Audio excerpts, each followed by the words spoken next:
Yeah, roll. You got it recording them both, Darren? It is recording. Are you sure, you motherfucker? Drop frame. Check, I check. swear to God this time. You see it moving? You see the shit going up and down? Watching it on ours. That was so fucked up. Yeah. Well, I'm not going to pretend that we didn't do this already. So this is round 2 with John from Tyrant, Born of Hate, fucking Provoke, Smash Your Enemies, all the above. Bunch of bands. A bunch of bands, fucking Detroit OG. And it was funny because I was actually thinking, when you had your first Born of Hate show, was the Prong, so we went over that. Yeah. You know, that's one of the bands that got you in there. Yep. But see, I remember seeing you when Prong was playing, like how excited you looked. You were like, yeah. you were recording it with your phone, like you're like, fuck yeah, man. Yeah, man. And then that, we had talked about, what initially led me into hardcore. And so, I kind of grew up the same way as everybody else did that they got into the hardcore scene. My path was more metal. I was a skateboarder, grew up listening to Metallica and Slayer and Anthrax. And that was actually my first actual show was Clash of the Titans. And I think that was 91 and junior high. So it was like my buddy's mom took us, it was at the Pine Knob and it was Alice in Chains opened up and that was before anybody knew who they were, which they'd go on to be one of my favorite bands of all time. And it was, Slayer, Anthrax, Megadeth. So that's the stuff I was into, man. I was not much into punk rock, and I just kind of thought like punk rock music was sloppy, and I didn't really seem to get into. I was a guitar player, so I kind of liked the more, riff bands, and so that kind of led me into, you're listening to Metallica and Slayer, and then you start just, hearing more bands and like most people that grew up in the 90s, it's like you buy CDs or tapes and you look at the band thanks and, you read zines and you got friends that are trying to find bands. But it was really my buddy who, he was kind of the like, hey, check this band out. My sister, or I'm sorry, his sister, she was kind of older and always, hey, this is a new band. This is a new hardcore band. And so, that's how I started getting into bands like Sheer Terror and Slapshot and, just more like hardcore driven bands. And I remember Prong was like a band that I really was into. And I remember my buddy saying, yeah, they're playing at St. Andrews. So I just was like begging people to take me. I was so young, I couldn't drive, but finally found someone that they're like, yeah, we got an open seat. And I threw them some gas money and it ended up being, it was Prong and Jawbox at St. Andrews. And that did it for me, man. That show was like, it was a small venue, you're close to the bands. And that was kind of my first small show. I had seen Metallica before and all these big arena metal bands, but that did it, man. I was hooked. And it's funny that, I'm straight edge. So that was my first kind of seeing straight edge. I remember these kids standing in front of me and they were a couple straight edge kids wearing backpacks and they had patches all over their shirts and, vegan and straight edge and they had chokers on and everything. And I remember I was a burnout, man. I had long hair, combat boots. I was smoking a cigarette and they kept looking smoke on their back. And they kept looking back at me. And I said to my buddy, I'm like, what the fuck are these motherfuckers looking at? Like, we're like kind of white trash metal dudes, and we're thinking like these dudes are going to get fucking beat up, man. Cause they just kind of look like these like little goofy kids with their hoodie and, their patches all over. And so that was kind of my first, I was kind of questioning what's straight edge, and then I remember my buddy telling me about it. And at the time I was, it just wasn't something I identified with, but yeah, man, that did it. So yeah. Were you in any bands at that time or you didn't start till later on? I did some goofing around in high school. I was, with a few friends, we had a band, it wasn't anything to write home about. We didn't record any music.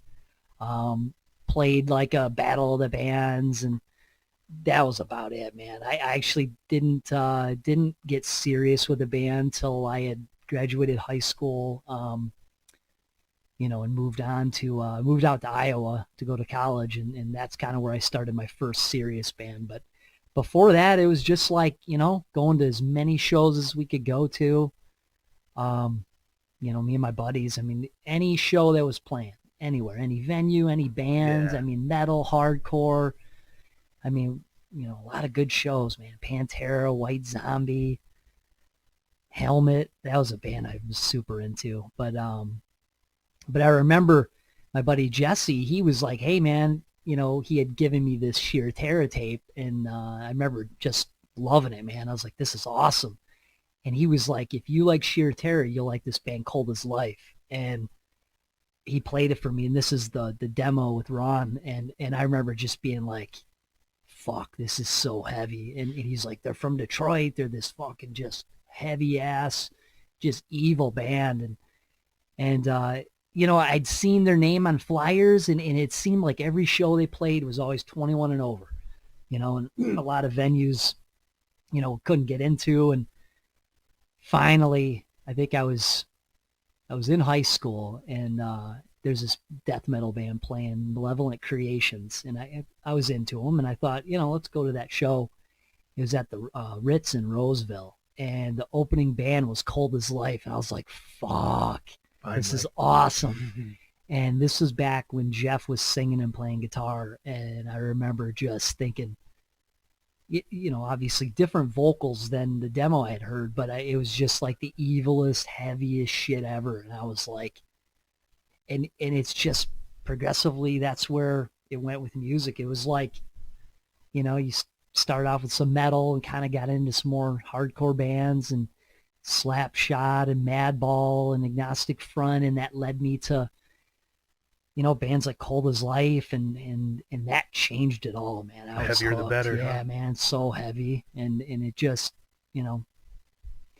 I think I told you before, I was in Harmony House, and I found this cassette tape called Universal Stomp, and I didn't know who they were. Again, recognize the name, but the tape was called The Stomping of Jake, and I just looked at the song titles, and I'm like, this band's got to be so heavy.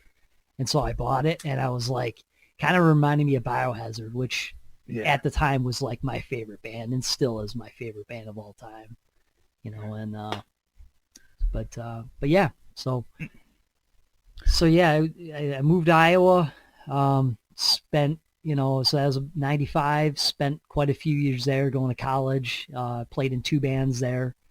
My first serious band was Provoke, so played a lot of good shows, put out some music, a lot of good opportunities to play with really good bands. Some of the shows, that we were able to get on were just iconic bands like SOD, Clutch, played with them. Yeah. So how was the scene in Iowa? So when you think of Iowa, you kind of think of like in the middle, like cornfields, Yep. or fucking cows everywhere, like And you're right. slaughterhouses, and Yep. then. So is there like a venue, or is it just like a VFW that they allow you to play there, Yeah, or so- bar shows? So it was the Quad Cities, so it's 2 Iowa cities and 2 Illinois cities that all meet together. So it was actually a pretty big area, but you're right, man. You go 10 minutes outside of that, it's nothing but cornfields and just pastures, and but it's the connector between major cities, so it's where all the bands drive through, so I mean, it was actually a good stopping place for bands to play shows on their way to Chicago or St. Louis, or if they're heading to the West Coast, they're hitting that highway. And so, yeah, I mean, there were a lot of good shows that came through, mostly smaller bands, but they had their own venues, and there were some, pretty big places, but there was a lot of DIY stuff too. There was a coffee shop that did shows, and that's ultimately where I'd get my start booking shows. Is my buddy, he was booking hardcore bands, and he got asked to do a Hoods show, and he was kind of like, I don't like this tough guy stuff. John, you're into that tough guy stuff, aren't you? And he said, Hoods needs a show, and it's with Dysphoria, and so I didn't know what I was doing booking a show, but I was like, yeah, man. I'm like, seems pretty easy. I just, hooked up with this coffee shop that had like a little space in the back, and got someone that had a PA, and just kind of DIY'd it. And that kind of opened up, booking shows. And, I hooked up with Joe Hardcore that does This Is Hardcore Fest. And he would send me bands and, hey, this band needs a show coming through. And so, yeah, I was able to book a lot of good shows. Yeah, fuck. Yeah. Yeah, because I don't know anything about like, booking or anything, but I can imagine, when you're in such a small city, I know bands have to pass through, but were you calling bands like to come like, hey, Not really. or just see they're about to go on tour? Yeah, just be like, you like had zines or just like, over the phone, because what the fuck? There's no internet. Well, it's not too big then, right? It would be more the booking agents, would just be like, hey, we got this band coming through. We're looking for a show somewhere between here and here. And, I worked probably around like 3 or 4 cities, where I could book shows, and I would just, try to help out as much as I could. And, it was nothing we're making money off of. And, the shows were good. Lots of kids would come out, but it was definitely DIY. It wasn't any like, I'm trying to do this for a living, but yeah, man, I booked a lot of good bands, but gave my bands an opportunity to play with some good bands. I started another band called King of Clubz, and play guitar in that band, and we'd just try to play any and every show we could get on. So yeah, it was cool, man. We were able to play with, a lot of good bands. Did you guys, let's go back to Provoke. That was first, right? Yep. So did you guys like go like on tour or anything? Or did you leave the area like very much? Yeah, we did. We did, a couple small tours. We did, like a 10-day one time. We did some long weekends, but it was tough because the band, we all had jobs. We all had stuff we had to, responsibilities. So we couldn't just take off and tour. But no, we tried. We played a lot. We did play a lot of shows. But didn't tour a whole bunch. But probably my favorite tour we did was we did a 3-day with Cold as Life, and that was awesome. So we did like Illinois City. We did a show in Iowa. I take that back. It was supposed to be 3 shows. One got canceled, and so yeah, we didn't get the 3rd show. But that was right when Declination of Independence came out. So they were just looking to get away and do a weekend thing, and so we hooked up with them, and it was awesome. Yeah. That's one thing I was also confused on, because I don't know if Tyrant or King of Clubz came first, because so I didn't really know you that well. Yep. So I seen like King of Clubz after I knew who Tyrant was. Yep. I was like, oh shit, okay. Yeah, so basically King of Clubz was started just me and a bunch of friends, and it was probably like 2001 or something. I can't remember the date or the year, but yeah, we started in Iowa, and eventually, once I moved back to Michigan, they would continue on without me. And they did a lot of good things, man. They played Europe a few times, and put out a lot more music. But they had broken up, and then they did, or I should say we got asked as an original lineup to play a benefit show for a friend, and I want to say it was like 2014, 2015, I think.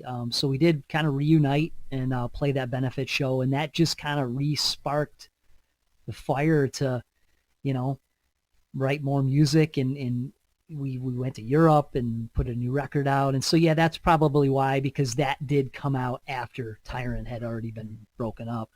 But yeah, that band, once I moved back to Michigan, that was about 2003. So my band Provoke had broken up, and King of Clubz, I had, quit to, from moving back home. So. Yeah. I like the King of Clubz record with you on vocals, man. That shit's fucking hard. Like, one of my favorite songs on that one is Mob Deep. It's just so grimy and nasty. Cool. It's like, Yeah, so it's interesting because I play guitar in that band, and I've always been the guitar player. The singer James, great front man. It's just when we recorded that record, we recorded the music, and I don't know, man, just something, it's just he wasn't feeling it. He wasn't feeling singing anymore. I don't know, man. I don't know if it was just some personal stuff going on, but he just didn't want to go in. He just didn't want to record, and the album just sat. And our label was like, look, man, we got to put this record out. And so we had a few talks with them, and it just came down to like, hey, look, either record the vocals or, we're going to try to figure something else out. So that's how I ended up singing on it. I had no, intentions of it. I recorded the guitar, and Yeah.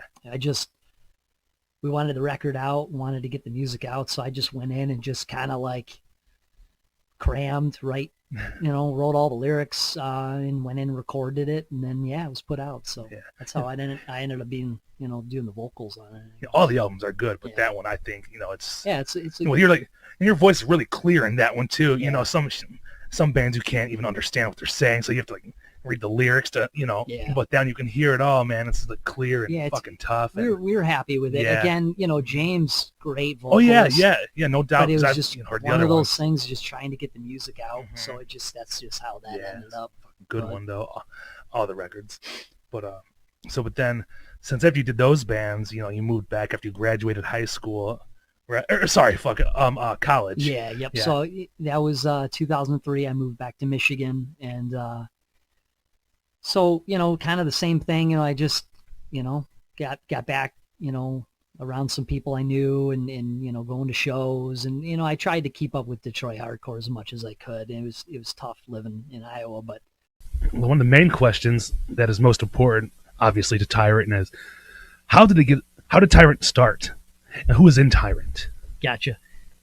Just want to say it's good to be back in the old Terror Zone speakeasy. I don't know if you guys know this, but his studio here is a basic speakeasy where Governor Whitmer is probably not going to be, in on his business dealings down here. So Gosh, she wouldn't be too happy for sure. Like seeing people that's not in your family, right? Sinner.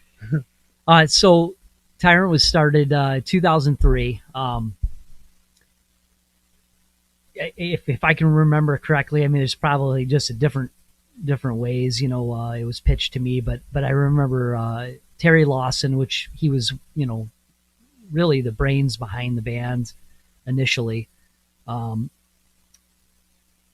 think we were just hanging out one night, and he said, I'm thinking about starting this band, do you want to play guitar? And, he had some songs written and some riffs, and, he just kind of told me, it's going to be a straight edge band. This is the sound we're going for. Dave and Matt were going to be singing, and at the time Matt was was in the military still. So I think he was in Afghanistan at the time, but, they knew he was going to be done and out. And so, we just thought, we'll have time to write. And, so, initially meeting up with all the guys was, Terry Lawson on guitar, me on guitar. Our drummer's name was Grant, and bass player was Nico. So that was like the original lineup from day one. We just kind of met up, started writing some music, and just kind of went from there. There's like two lineups to Tyrant. Over the years, there's been a lot of members, come and go, guitar players and bass players and drummers, but the two solid lineup was the original lineup that released Welcome to Hell. And then once we went through several members through the years, the second kind of constant lineup that seemed to be the longest running lineup was, me singing, Dave singing, Terry Euland on guitar, Brad Walker on guitar, and Chris Zemmerfeld playing bass. So we didn't have like a solid drummer. We kind of went, in and out with drummers and just fill-ins and stuff, because tough when you're in a straight edge band. Either, people quit for their reasons, or, they're not straight edge anymore. And so it made it tough to always, have a full solid straight edge drummer. But yeah, that's pretty much the two solid lineups. Yeah.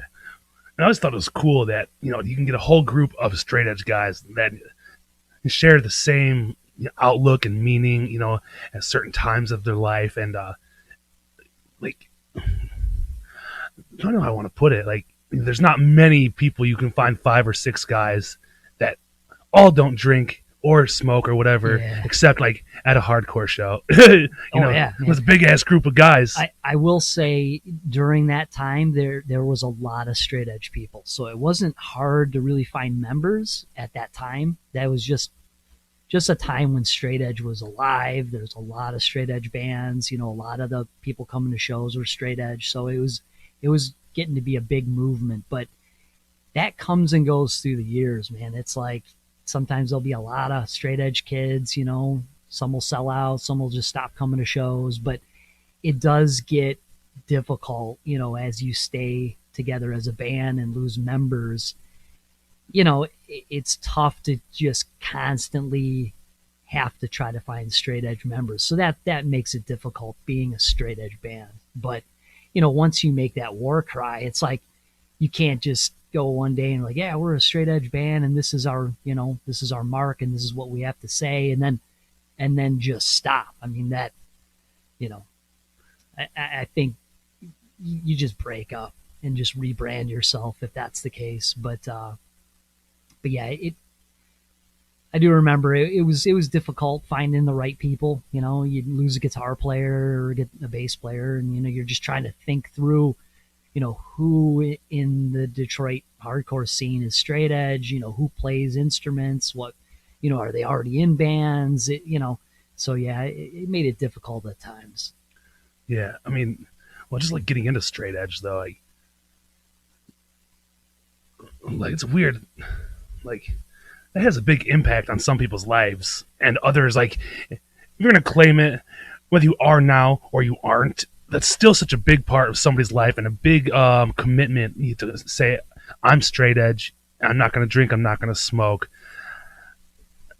Yeah. And so, like, admirable is what I was gonna say. Like me, I never even once fucking thought about it, to be honest. Like, never crossed a lot of people's minds. And that's, you know? okay. It's not for everybody, you know.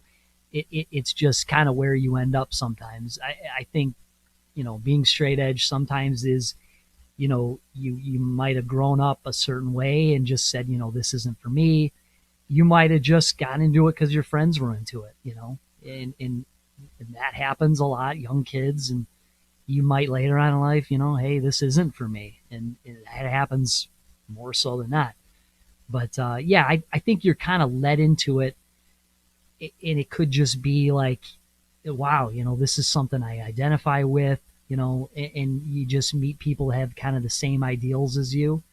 And at some point, you know, you just decide to make that commitment. And, but I know for me, I didn't decide to be straight edge till, gosh, I must have been my mid-20s.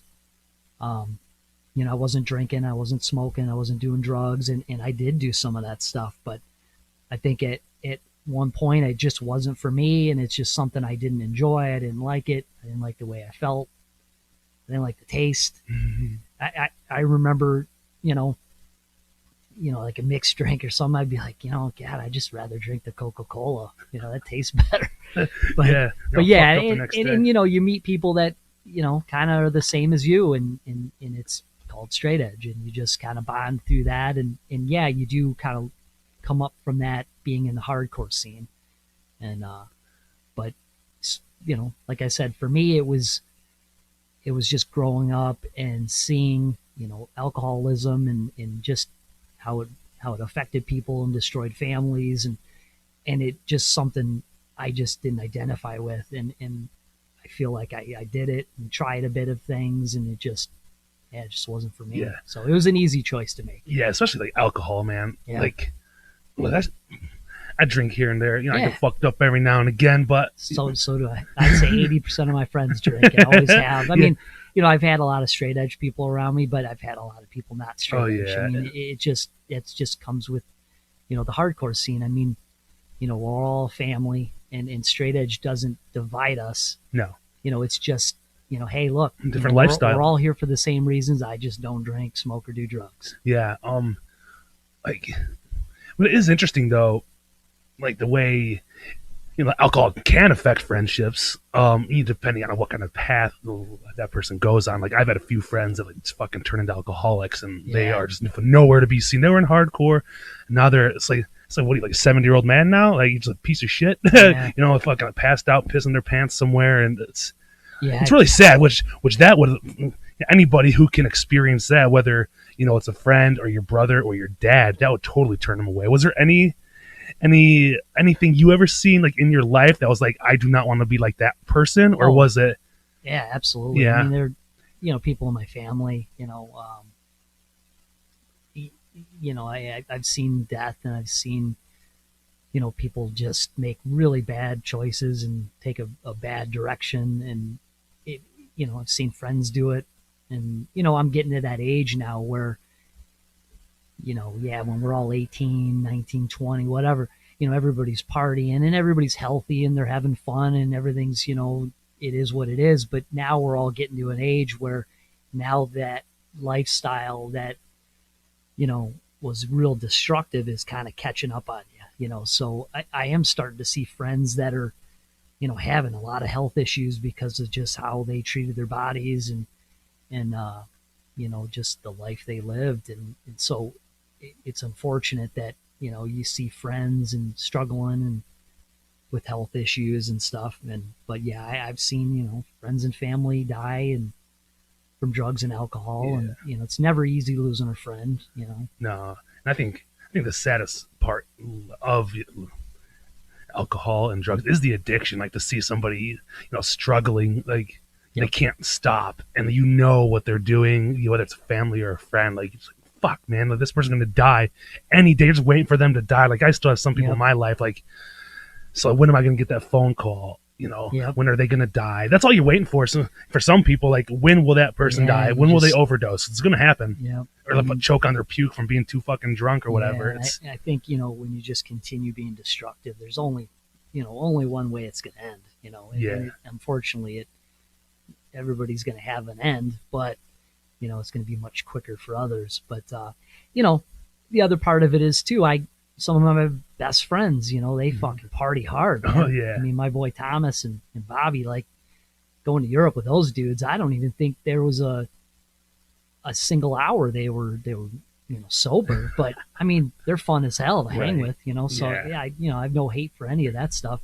But again, it's when you see it affecting their lives and their jobs and their families, and the fortunate part is most people I have around me, they're able to manage their life and, and party and still have fun and it not affect them in a negative way. So just like a darker like road, like, to talk about, like, the people who used to have fun and party with, and now like, so they can't wake up without having to drink a half a pint of some fucking whiskey or something. But no doubt about it, when I lived in Iowa, I had roommates that just were huge fucking burdens on me because, they're spending all their money on drugs and alcohol, and it's like they're not paying rent, and they're just fucking up, and you just see them, they get their paycheck and they're just running right over the liquor store and, doing coke and smoking weed, and, that nothing wrong with that, but when it's like you're spending your fucking rent money on drugs. That's when the problem. I don't care. Recognizing that it's hard for a lot of people, even at that age too, because I was doing the same stupid shit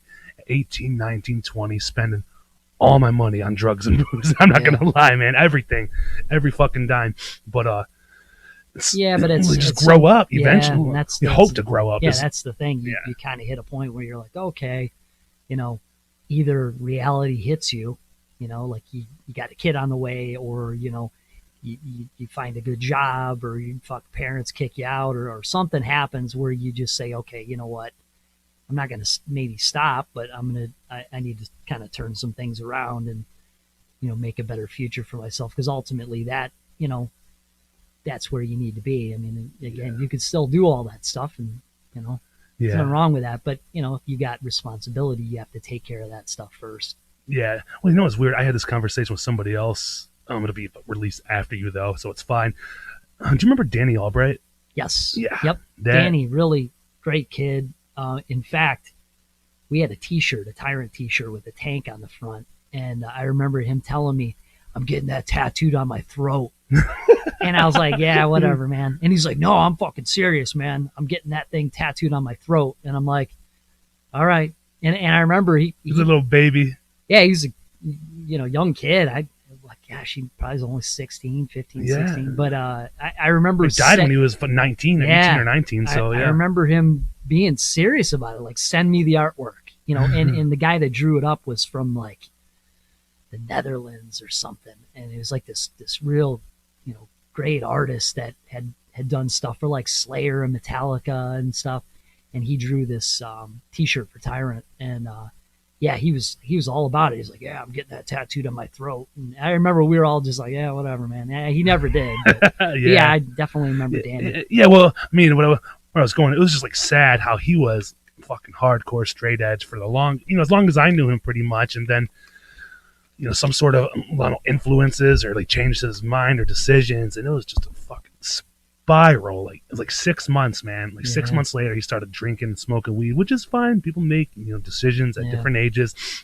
But he already had addiction, like, in his family. Like, he had some family members, 2 family members that already passed away. And that was like one of his big influences for being straight edge, his brother and his mother. But, it's unfortunate, man. It was, because like, he was such a good kid, and I used to hang out with him all the time. He was fucking straight edge. But then it's like once he sold out, or whatever you want to call it, it's like he just went so hard, and so many people were so down with that idea. They were just like feeding him, and it was fuck, it's not good. He ultimately died, man. Yeah, the part that sucks about it is like, whether you're going through some shit, depression, or you just got some mental health issues, drugs and alcohol they're depressants. So it's just going to take everything you have and just make it all worse for you. And it just, I get it why people turn to stuff, because it's sometimes there's things you just can't deal with. But hopefully most people have a good friend around, or some sort of positivity to kind of keep you on a good path. But yeah, I can see the downward spiral, or they just unravel, and it sometimes doesn't stop, and then bad shit happens. Yeah, we actually, the last time I seen him was that fucking Earth Crisis and Tyrant show we had talked about. I rode with him to that show, and that was the last time I seen him, because that was in fucking March, and he died in April. And it's like, motherfucker, because we rode to the show, we rode back, whatever, and then he fucking passed away. And rest in peace. Yeah, for sure, Danny Albright. But it was like after he died, I don't know, man, it affected me really, really bad, because we were good friends. Yeah, and the shit's real. Like, for sure. It happens. Yeah, it fucking happens. That was the big wake up call for the way I was living my life at the time, was him passing away. And I was living with my girlfriend, she's not my wife, and she had her baby was like 8 months old at the time, which is not my biological son. I call him my son. He's 13 now, dad's son, whatever. But she was like, your friend just died, and I was just going down a worse path. I was getting fucked up even more and more and more, and then there was like an ultimatum basically at the end of this story. It's either you clean up your shit, just a little bit, stop doing the hard drugs, and just fucking move on. But it was a wake-up call for sure with Danny. That's all I'm trying to say. Yeah, for sure. Don't do drugs, kids. Yep, stay in school. Yeah, school fucking sucks, though, right now, especially. Yeah. But kids. Well, my daughter just started going back to school like 2 weeks ago, or last week. She goes 4 days a week, man. Yeah, I don't have kids, man. I got 2 dogs, and they drive me fucking crazy. But they're the coolest dudes ever. But what kind of dogs do you have? So I got a Boston Terrier. His name's Maximus. He's a 1.5 years old, so he's just a little jerk. But, and then my wife, her dog is a beagle. His name is Biscuit, and he's just a howling. He's older, but I don't know if you've ever had a beagle, man. They just fucking howl. They don't ever stop. I had neighbors with the beagle. Man, the dog walks by, he howls, and it's like loud and embarrassing if you're out walking them. But yeah, they're cool. They're buddies. But I got some fucked up dogs, man. Yeah, man, your dog's cool as fuck, though. Yeah, got a pit bull, Honey. She's a little girl. Looks like a dog that Cold as Life dudes would have. Yeah, my big fucking stupid dog. I I don't take pictures of him. He's not worth it. No, I'm playing. No, he's pit bull with German pointer and border collie all mixed up, and he is clearly all those three dogs, man. Yeah, He's got right. he has like the German pointer spots. He puts his arm up when he sees something. That's awesome. And then he has like the pit bull like right like above his eyes, like his ears, and fucking border collie body. Yeah, that's hard to cool, say. Yeah. Yeah, I used to have this. It was everybody just thought he was a pit bull, but it was a American Staffordshire Terrier. But she was huge. She was like close to 100 pounds. Her name was Brooklyn, and I remember the dudes in Cold's Life stayed with me at my place in Iowa because we did some shows with them, and I remember they were like, "Can we take your dog home? Like your dog is awesome." And I remember thinking like they had some big, huge, beautiful pits, and I was thinking, God, it'd be great to breed one of their dogs with my female, but yeah. Mm-hmm. I remember they were just all about her and wanting to take her home. That's awesome. Nah. If Jeff, can I have your dog? Yeah. What? Yeah. Okay. No, that's cool. But yeah, I mean, The idea was pitched to me that, it was going to be Dave Hayes and his brother Matt. So I knew Dave real well. We grew up, went to the same high school and everything. So, but I didn't know his brother real well. But it was going to be a straight edge band. Dave had the name Tyrant. And so that's kind of how it was pitched to me. But at the time, Matt was still in the military. So, it was like, well, let's, write some music, get the music going. And once he gets out of the military, we'll get to it, man. Put lyrics to vocals. And so, yeah, we just spent probably a good 6 months or so writing. And then Matt eventually did get out of the military. And, being in Afghanistan and Baghdad and all these areas, I mean, if you read his lyrics, they're fucking dark, man. yeah. So It'll but- scare you. I mean, yeah. it really paints a picture Oh, of, yeah. But the struggles of I remember reading them and just military, being some of like, them. fuck, hell yeah, man. And so, Fucking yeah, nasty. we couldn't wait. So it was just like as soon as he got back, we just started practicing with him. And it was like within a few months, we were like, let's do a demo. Let's get some music recorded. So we recorded 4 songs, and that was the demo we put out. And, from there, it was kind of like, all right, let's play some shows. Let's get, some buzz going. And we did, man. It seemed like we came out, hard and fast and played some shows, and the demo was making some noise. And that ultimately would be like, okay, well, we got enough material to do a full length, and, let's start shopping around, try to find someone to put it out. And at the time it was, there was a clothing company called Seventh Dagger, and it was a straight edge clothing company. And I remember I'd go on the website, and there was a message board that a lot of people would go on and just talk shit and whatever.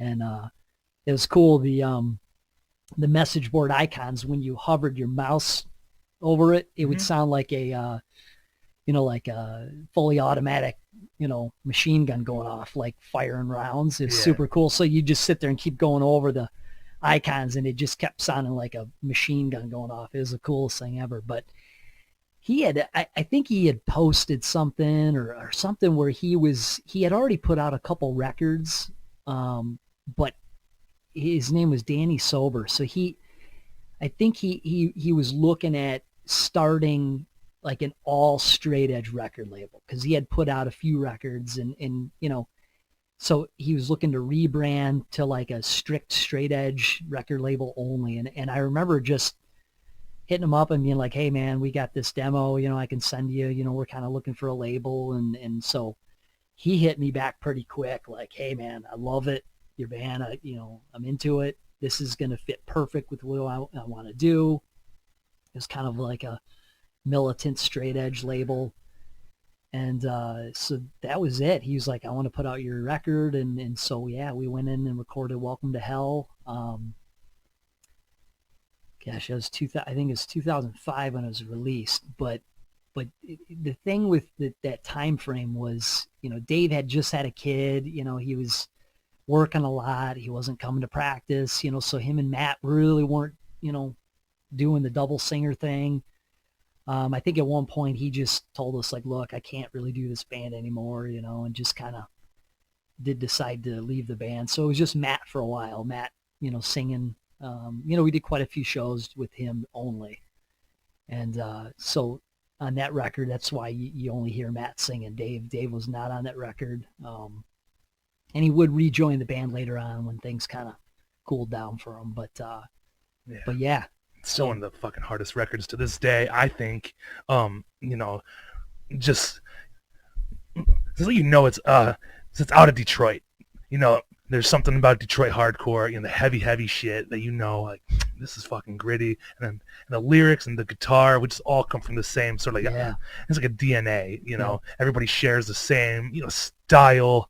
So like a New York band. Yep.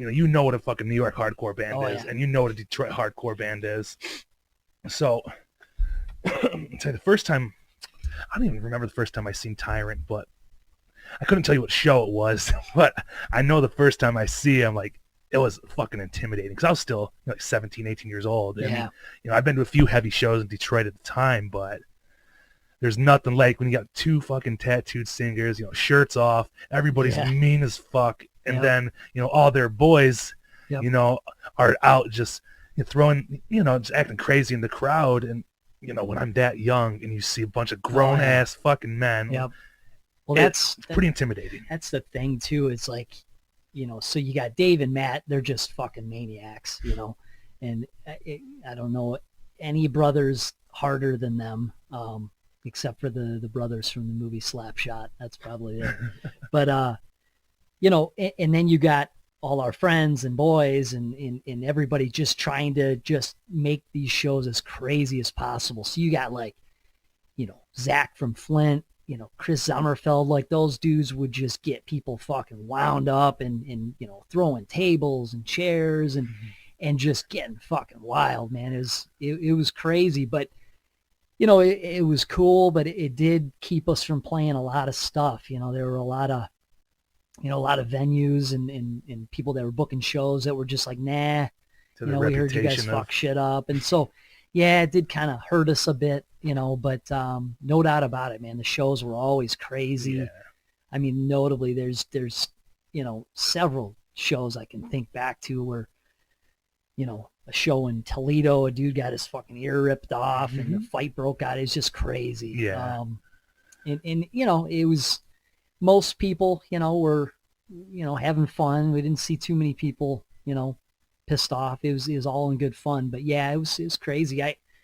This was back when I was still playing guitar. I was hanging out with this girl and she was like, what do you got going on tonight? And I said, oh, my band's playing. And she's like, oh, I want to go, and I remember thinking like, no, you don't want to go. This isn't your thing. Like, you're not into this type of music. And she's like, oh, no, it'd be cool, and I'm just thinking, I know how our shows get, and I'm thinking, no, she wanted to go. So I was like, all right. So I gave her kind of the talk, like, look, some crazy shit might happen. Stay out of the way. Just kind of stand in the back, and Don't I come remember up front. That's where the shit happens. We got there, and it was at a small VFW in Royal Oak, and I remember just shit went crazy. Like, again, Chris Sommerfeld and Zach just tearing the place apart, shit getting torn off walls and people getting thrown through doors. And and I remember after the show, she was like, what the fuck was that? Like, I'm never going to this shit again. Like, and I remember just being like, well, I tried to warn you. Yeah. Yeah. But yeah, I mean, it was always just insane, which, I appreciate that part of it. Just the fucking chaos, like things being torn off and just thrown in the crowd and people, fights breaking out. The band didn't stop playing. It's just really what a Tyrant show is. And if you see them on a flyer or, whatever, like, you're like, oh, it's fucking going down tonight. And, but one of the other favorite things about a Tyrant show was the murder ball, when Dave or Matt would throw out the ball and, whoever ended up with it at the end of the song gets a free article of merchandise. Yeah, that was cool. And it's funny how that actually started was, this is back when I was in King of Clubz, and we had played a show in Wisconsin. It was a big fest, and a bunch of good bands played. Modern Life is War played, Too Pure to Die. I mean, just a bunch of great Midwest bands and some Chicago bands and everything. And I don't know what started it, but we just had like a football in our merch bin, and I don't know if we just had it because we were throwing it around, like, you know, whatever. And I'm not sure who came up with the idea of it, but we're like, let's throw it into the crowd and just say, hey, you know, whoever ends up with it gets a free T-shirt. And I remember just being insane, just crazy pile-ons and people just going fucking nuts. And that was the only time we did it. And so, you know, I can't remember what show it was at, but I remember telling the guys like, hey, we should do this. My other band did it. It was fucking crazy. And I don't even think it was a football. We had like a baseball or something. And I remember we just kind of came out there and then just, you know, hey, whoever ends up with it gets a free shirt. And that was it. From that day on, it just became like our thing. You know, murder ball. Jesus Christ. I mean, we went through so many damn footballs. We never ever got them back. I don't know. We always, you know, the kid always got the shirt, you know, but I mean, there was some crazy shit that went on with that. But I mean, a lot of people have seen that video from that show in Cincinnati, the one where, you know, we're playing in a wrestling ring and Dave jumps off the stage and jumps like on a pile of kids. Like a frog dive, like a wrestler, like fucking Eddie Guerrero or something. That show is so right awesome. On top. And the thing is you get all these like, you know, PC hardcore kids are all like, oh, keep violence out of hardcore. But, you know, if you watch the video, everybody there is having a fucking blast. Yeah. I mean, it looks like people are getting their asses handed to them, but it's all in good fun. No. Dude, those Ohio dudes. It's always a forearm. You never see a fist, really. Right. It's always a forearm. But I mean, you know, everybody had a smile on their face. Oh, they love it. It was a good time. Yeah. And those Ohio dudes, man, they just fed off that shit. So it's like the crazier the show got, the crazier the kids would get. And so, you know, that video is just a classic of just, you know, everybody having fun, murder ball. Yeah. We had a few times where it got a little out of hand. It was first time we played New England Metal Fest. Some dude again got his ear ripped off, and I don't know what it is with ears. There's like this thing. There's people, you know, it's the second time. But I remember this dude comes up with it and he's fucking bleeding and his ears hanging off and he's like, yeah, you know, all pumped. Fuck yeah, you know, and ended up having to go to the hospital, get his ear attached. But, you know, it was just, it was just crazy. But people loved it, man. It was like, I remember we were in Japan and the kid that came up with his fucking mouth's all bloody and he's just got this crazy look on his face like he just accomplished, you know, hiking Mount Everest or something, man. And it was cool. Fuck. You know, so with all the destruction and damage that happened at shows, has there been lawsuits ever with all the chaos or anything brought to you guys at all? Or they never, just, you know, there's no habits, like never. Insurance is paid for it or whatever. Who gives a fuck?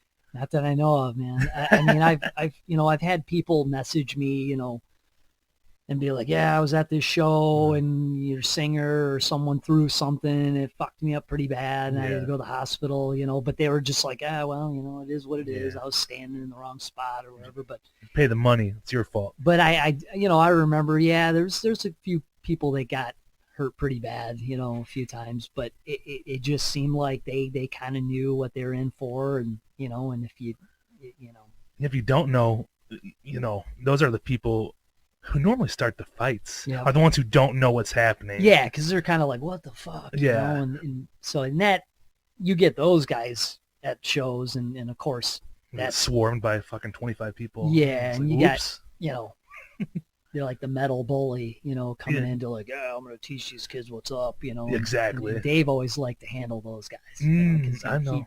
He fed off those. He was just like, oh, okay.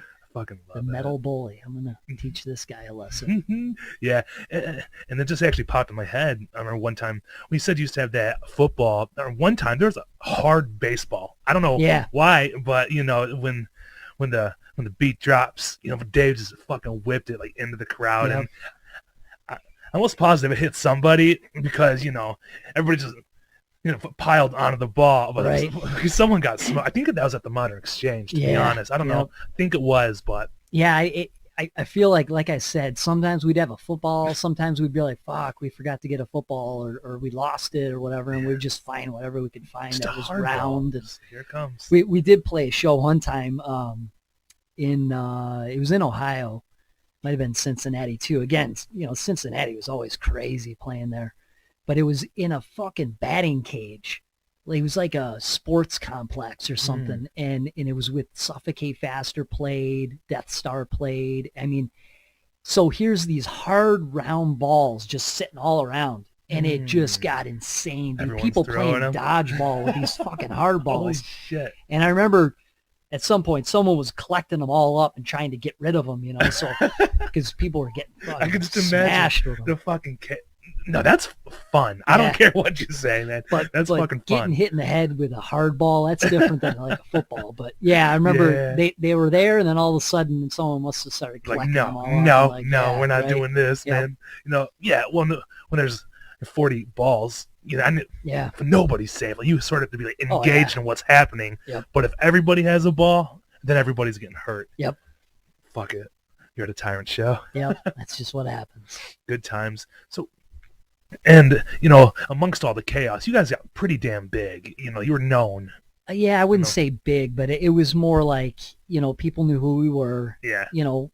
Well, a lot of people just were like, oh, fuck that band. They're this and that. They're the militant straight edge, or they're, and so there were a lot of people who didn't like us, but they knew who we were. We made a pretty good buzz, man. I think it was, apparent to me when we started getting calls like, hey, you should tour, and you should, go on tour. There's this band wants to tour with you guys, and we get asked to play big fests. And, probably one of the best shows we ever played was it ended up being a kind of a fest, I guess, but it was Earth Crisis, their reunion show in Baltimore. And we got asked to do that. And it was just such an amazing show. So many great bands played. And, but I remember thinking like, yeah, we're making a pretty good noise. That's a record that had been out for a while. And, it was, so we went through, a couple transitions. So when we put out Welcome to Hell, so Danny put that record out, and then he had, hey, we started talking about, putting out a new record, and we were writing some new songs, and things always were slow. We just couldn't really pump out music real fast. We were all real busy and stuff. And, some guys had kids and jobs and that, but we started working on, material for a new record. And at one point, we're at practice, and Matt was just like, look, I'm not feeling Tyrant anymore. I don't want to do it.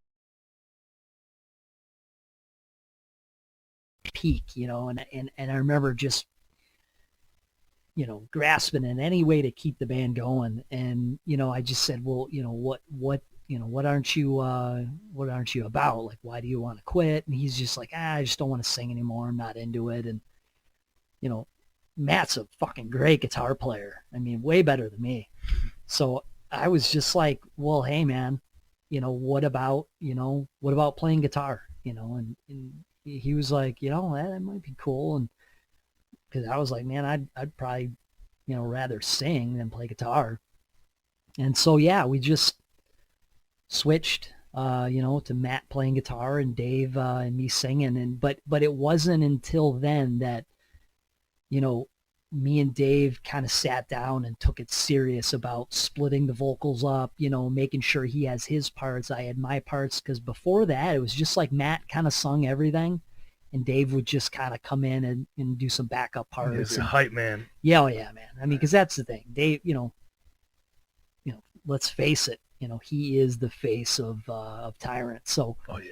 So yeah, I mean, he'd get the crowd fucking going, talking shit. I mean, Dave's good with words, man. So, he'd just get people all pumped up and, get people all riled up and energized. And so, yeah, it was a thing where, up till then, he really didn't have like his set vocals, so me and him sat down I was like, look, if we're going to do this two singer thing, we need to break up the lyrics. So, you have your parts, I have mine. And so it worked out actually pretty good, man, because, Matt was happy playing guitar.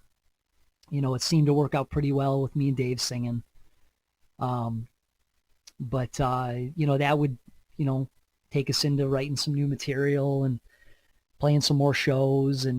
But at some point we just started losing members again, man. We lost, I think Matt did eventually be like, you know what, I'm done. I don't want to do this anymore. And so we had lost two guitar players. I think our drummer was moving to Hawaii or something. So we lost half the band. So we pretty much were just looking to call it quits. And Danny had called me and he said, look, I know you guys are kind of, looking to split up, but he was like, why don't you just put a new record out? Just, even though you're not a full band right now, just finish writing the record and, I'll put it out and it is what it is, And so me and the drummer, we got a new drummer. His name was Joe. So me and him just crunch time, man. We wrote, probably another 5 or 6 songs to complete a full length, and went in and recorded Prepare for Devastation,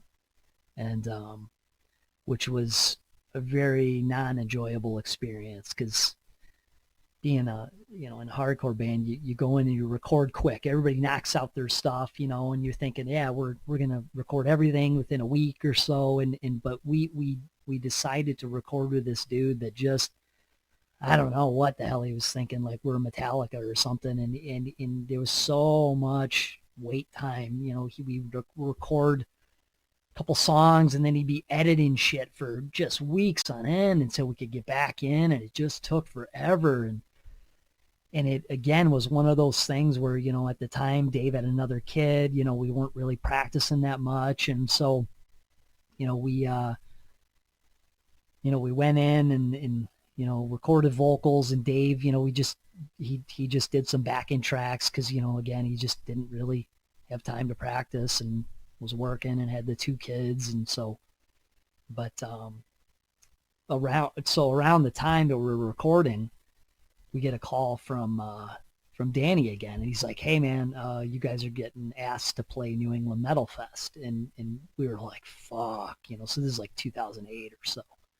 And we're like, we can't turn that down, and so that's when we decided, like, okay, we need to kind of gear up, get some new members. And so we brought on Terry and Chris Zemmerfeld, and our drummer, Joe. So we're done with the record. It's all recorded. He tells us, yeah, I'm, looking to get into, doing Border Patrol, and I filled out the application, so I'm going to eventually be moving. And we're like, well, how long is this going to take? And I remembered him being like, oh, it's going to take, several months. It takes forever for those things to get interviews, yeah, and shit like for that. sure. Talk to everybody, fucking neighbors, and So here we got, we got a full band lined up, everything, and we're ready to go on tour. We got a week before we leave to go tour to New England Metal Fest. Joe calls me and he's like, I got some bad news. So I'm moving to San Diego next week. And I was like, what the fuck? And he's like, yeah, man, my application went through. They want me there next week, and I'm like, dude, we're supposed to fucking tour next week. Fuck. And he's like, I can't do it. So we just basically scrambled to just find a fill-in drummer. And thankfully, Robbie from Let It Die, he was like, yeah, man, I'm down. I can learn the songs, I'll be ready to go. And, I think he learned the songs, a couple days, which not hard, but yeah. So we scrambled, practiced a bunch, a good straight week, and yeah, went on tour, and Robbie filled in drums. So he saved our ass. Fuck. Yeah. What year was that New England Metal Fest you guys played? So we played it twice. I think 2008 was the first time we played it, and then we did play it again a couple years later, but I can't remember if it's 2 years later or 3 years, but yeah.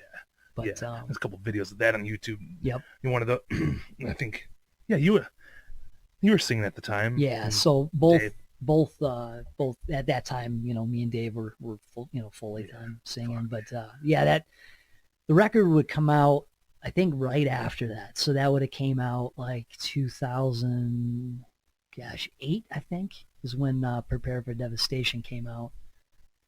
And yeah, it was again a record that just gave us more opportunity, more shows. It seemed like we're just doing more and more and get more opportunity, but from that would bring Danny from Seventh Dagger. He's kind of talking about, well, I'm not sure I'm going to keep my record label going, and so it was kind of a, what do we do? And Chris is in the band. So, Chris started taking over some of the duties, booking shows and some of the band business. So he said, well, let me talk to some people, let's see what we can pull together.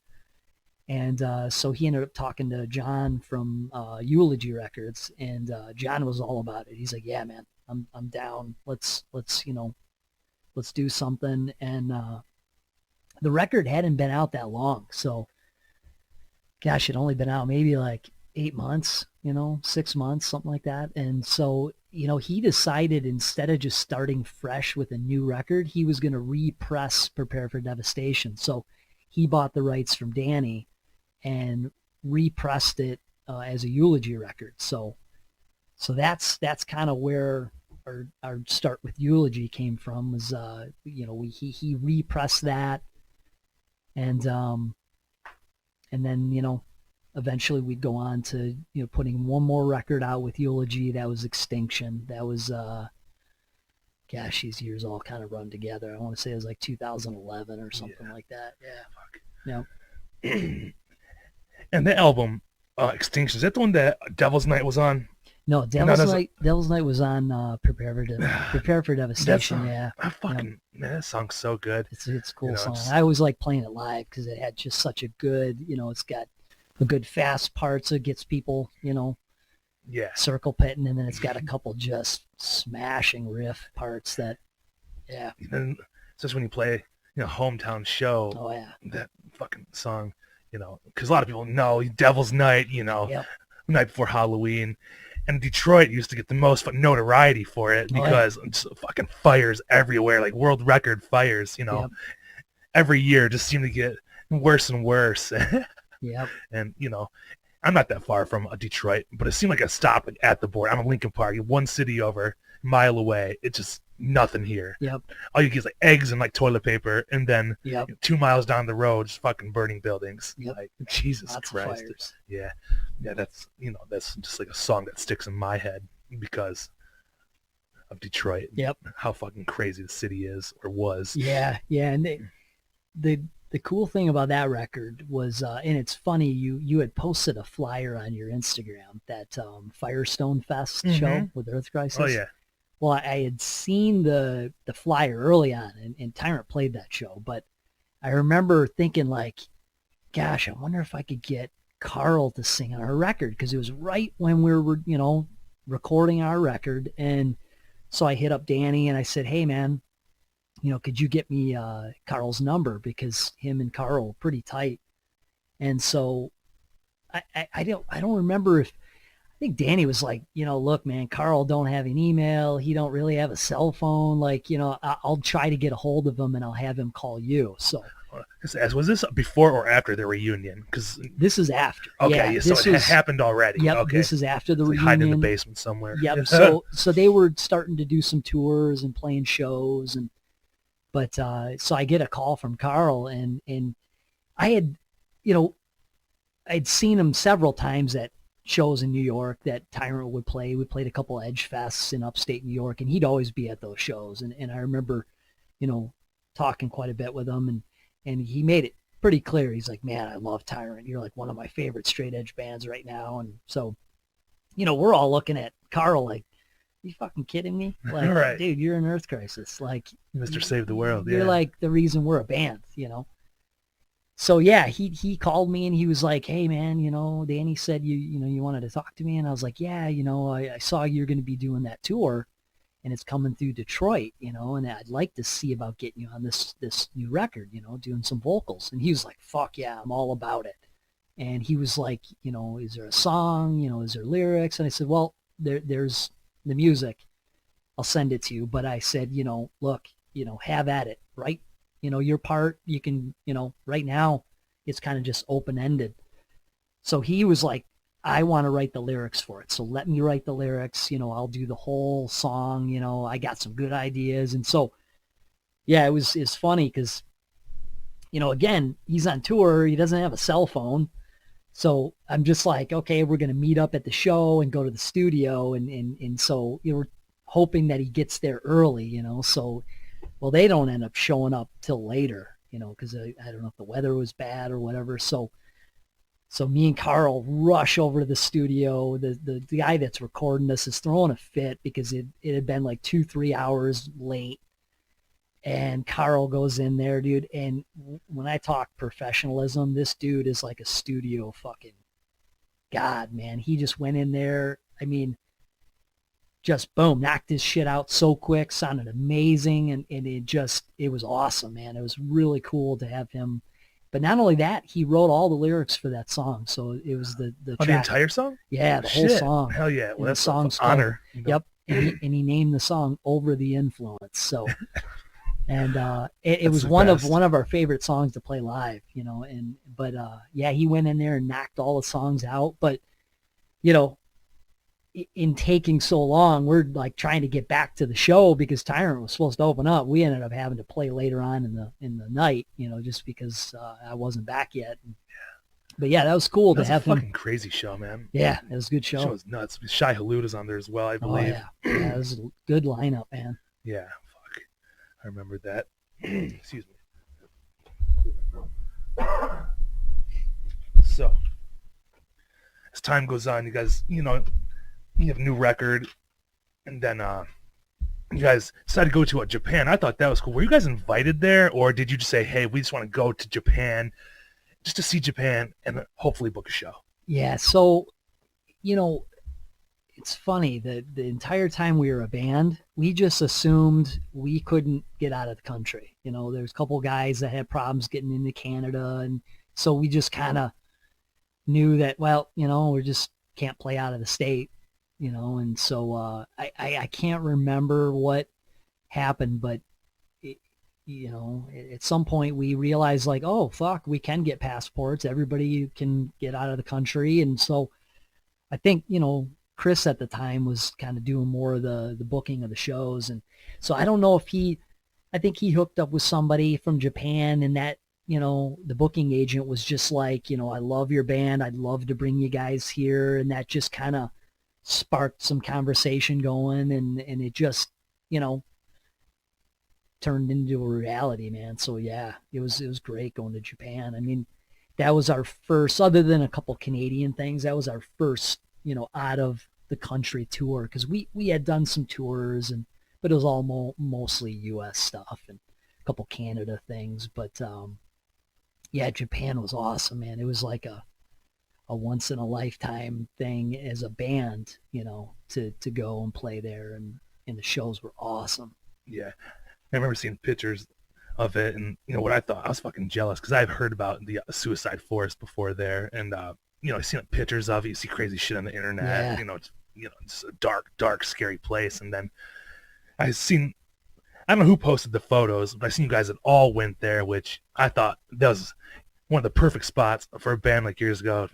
Tyrant, and go do like just to see it. Yeah, it was cool. So, I want to say it was Chris. Again, he was just like, if we go to Japan, we have to go to the suicide forest. And I had heard about it before, but he said, watch this documentary. And so I watched the documentary on it. I was like, fuck, this is some evil shit. We need to go there for sure. So when we were there, the booking agent, he didn't really speak good English. Really, he didn't speak any English, actually. But I remember we were like, we want to go to Suicide Forest. And he was like, no. And he said it's taboo for Japanese people to go there. And it's just not a place that, you don't go there as like a tourist, and he didn't think it was a good idea. And Chris was like dead set on like, no, we are going to Suicide Forest. If there's anything we're doing, that's the only thing we want to do. You're taking us. And eventually, you know, I think he was trying to, you know, avoid taking us, but yeah, we just rode him enough to like where he caved and did eventually take us. But it was cool, man. It was, you know, definitely not how it, you know, current day, you know, isn't how it used to be. But it's an eerie place, man. The woods are so thick. Like you walk 20 feet into the woods, you're lost, man. It's cool. But I remember pulling up and there was a guy, you know, that kind of rushed over to us and him and, you know, our booking agent are kind of talking and the guy makes like a hand gesture, like, you know, you like hanging yourself with his tongue out, you know, and then our booking agent's like, no, you know. And so we kind of, you know, hey, what's going on? And he goes, oh, he thinks that we're all coming here to commit suicide and he's a counselor and he's trying to talk us down. And, you know, he's a guy to just tell him that, no, these are Americans. They want to just like, you know, kind of walk around and just check this place out. But it's really neat because we're not neat, but, you know, they got all these like counselors and, you know, what would be like 1-800 numbers here, you know, trying to be like, you know, to help people, you know, because they're not going to stop you from doing it, but, you know, they want to try to counsel you from changing your mind. It's the last chance before yeah. you but before it you was enter the forest. It was eerie, man. There were spots where we saw like you could tell someone was camping out and there was like stuff left behind. Like we found a tent and some clothes and like almost like a cell phone charger, and it just made you think like, I wonder if, you know, this is a person that had committed suicide and they just left their stuff behind. Yeah. It's fucking crazy. So I actually had a question for you about the Japan shows. Yeah. Like, so was it a lot of like Japanese kids, or was there a lot more like expats and like things like that, like kids from Europe that have like immigrated to Japan and things like that? Yeah, they're mostly Japanese. Mostly Japanese. But there That's were pretty cool, though. Yeah, it was cool, man. The language barrier was tough because I think before we went there, you know, a lot of people said, well, you know, a lot of Japanese do know English, but if they learned it, they probably haven't used it. And so it was our mistake not learning enough to like be at least find food. You know, there was a couple times we were just like, you know, we have no idea what we're doing. There's no internet service, so we can't like, you know, do like a translator or something. But yeah, there was some, you know, people from America and Europe there, you know, and that was like our perfect opportunity to be like asking questions, you know, hey, where's this? What do we do for that? And all that, and kind of give us some guidance when we're there. Cause again, our booking agent didn't speak English and we'd have to use translators and stuff. But, yeah, that was my big question, was like with the language barrier and everything like that. How did the kids like really like kind of like I guess accept would be the right word. Like how did they like receive you guys into like the Japanese culture? Because I understand totally like, normal, man. To be honest, they listen to a lot of American hardcore and European hardcore, so you know they knew all the lyrics. You know, they sang along to a lot of the songs, and all you have to know is I kill for Straightedge. Yeah, man, and that was made for fucking war. Yep, and that was the big closer. And but yeah, it didn't seem like the shows were any different than playing anywhere else. But there is a huge difference with now the bands that we played with, the Japanese bands, when the singer is talking in between songs, it's dead quiet. Yes. Dead quiet. As a Japanese wrestling fan, like that is the craziest thing to watch. Like before COVID and everything like that, you would watch these wrestling shows and everybody is quiet and respectful. Yeah. And then as soon as like a move happens, you just hear, oh, they're good. They're good. But it was like crazy. You know, when the singer would talk, it was like all attention on the singer. Nobody talked. Nobody made noises. Everybody paid attention. And so that was the big difference I saw between like, you know, American hardcore shows. It's like, you know, if the singer's talking, there's still a lot of background noise and people talking and yelling and whatever. But yeah, it was cool, man. You know, it's funny. There were a few real memorable moments in Japan. I mean, you know, we did a lot of fun, crazy shit. And there's one time we're walking downtown and we saw this sign and it had a bunch of like half naked women and we're just standing there looking at it. wondering what it is. Is it like a, brothel or something, or, and we hear this guy yell out, "Don't go in there." And we look over, and it's this American guy. He's like, "Hey, if I were you, I wouldn't go in there. You'll get, some crazy diseses there, And we were like, "No, man, we're just trying to, find food and this and that." And he's like, "Okay." He's like, and he ended up being an American that was living there. So he was kind of telling us places to go to, places to eat. But I remember that being funny. Just this voice like, "Don't go in there." It's just a white dude. I'm like, what the fuck? Bro, don't touch that. Trust Right. me. It's not going to end well. Yep. One thing that actually just popped in my head too. I know in Japan, people being covered in tattoos normally associated with the Yakuza or like gangsters, disrespectful. Yeah. Or I don't know, but I know they sort of kind of look down on tattoos. Yeah. Was that received anyway? It was, yeah. Our band, everybody in our band were pretty heavily tattooed. And then you got Dave, he's got tattoos on his face. So he was a big spectacle everywhere we went in public. The young people are all about it. They have no issues with tattoos. It's different cult. It's the older people. Generations. They just seem to be, that's more, again, taboo to them, having tattoos and associating it with that. But yeah, man, everywhere we went, the young kids were all wanting to take pictures with us. They didn't know who we were, like in public, and they just, because there's a bunch of Americans with tattoos, they just would want pictures. But of course, Dave, they see Dave and they're just like, eating it up, man. Yeah. So that was pretty interesting. But yeah, I think we were talking about going places, and they'd be like, "Oh, no, you guys can't go there because you're covered in tattoos," and they won't let you in. I think even like, what is it, like Disney World there or something, they were like, "Nope, can't go there. They don't allow anybody with tattoos." Yep. So, but yeah, it was cool.